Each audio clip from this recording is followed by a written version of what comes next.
Hogan 24 Media kadigo wehelkaaga. Assalaamu calaykum waraxmatullaahi wabarakaatu. Asxaabay ku soo dhawaada muuqaal cusub. Muuqaalkan cusub maanta waxaan uga hadli doonaa gabar yar oo la afduubtay kadib si la yaab leh uga badbaaday afduubihii rabay inuu afduubto. haddaba intaan u guda gelin fadlan haddii aad ku cusub tahay channelkeena subscribe saar gabalaalkana furo si aad u noqoto qofka ugu horeeya hela barnaamijyadeena. hana hilmaamin inaad la wadaagtid asxaabtaada adigoo sheer garanaya muuqaalkan. mahadsanid. gabar yar oo dhalinyaro ayaa ka soo rawaxday dugsi ay dhiga jirtay kadib ayay waxay ag istaagtay gaari meesha taagnaa. in yar kadib gaarigii waxaa ka soo degay nin dabadeed intuu gabadhii yareed xambaaray ayuu qaybta dambe ee gaariga ku riday si uu ula baxsado. intaas kadib waxa uu u soo dhaqaaqay gurigiisa. markii uu gurigiisa yimid ee uu maagay inuu qaybta dambe ee gaariga furo waa uu u furmi waayey. ninkii si waliba ayuu isugu dayay inuu u furo qaybta dambe ee albaabka gaariga. intaas kadib waxaa la gaaray xilligii aadaanka salaada maqrib. markaas ayuu ninkii is yiri gabadha yar armuu naqaska ku dhagaa oo ay ku dhimataa meeshaan. kadib waxa uu go'aan ku gaaray inuu isugu yeero dadkii ka agdhawaa isaga si ay uga saacidaan sidii looga furi lahaa albaabka dambe ee gaariga gabadha yar uu soo afduubtay.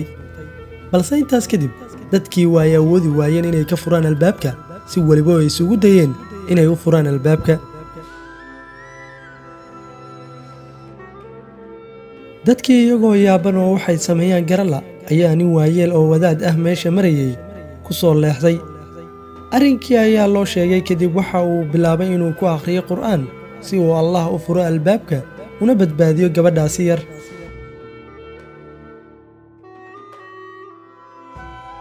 balse daqiiqada yar kadib waa uu furmay albaabkii gaariga waxaana laga soo saaray gabadhii yareed oo caafimaad qabta. kadib ayaa la wareystay gabadhii yareed waxayna dadkii u sheegtay sidii ay wax u dhacaan iyadoo hadalkeeda ku bilowday. waxaan ka imid dugsiga anigoo meesha maraya ayuu i qabtay waxna kama aanan samaynin. kadib ayuu baabuurka dhagkiisa dambe igu soo xiray. markii aan waayey waxaan sameeyo ayaan akhristay qur'aan inuu Allah iga badbaadiyo ninkan shartiisa.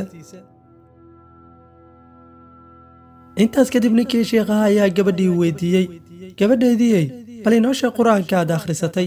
kolkaas ayay gabadhii yare tiri waxaan akhristay aayatul kursi iyo suuratul ikhlaas iyo suuradaha kale ee birabbinaas iyo birabbilfalaq. waxaana sidaasi bartay hooyaday oo igu tiri markay dhibaato ku haysato intaas akhriso cidina wax kaa qaadi mayso oo Allah ayaa kaa badbaadinaya wax waliba oo shar ah. waad ku mahadsantahay daawashada muuqaalkan.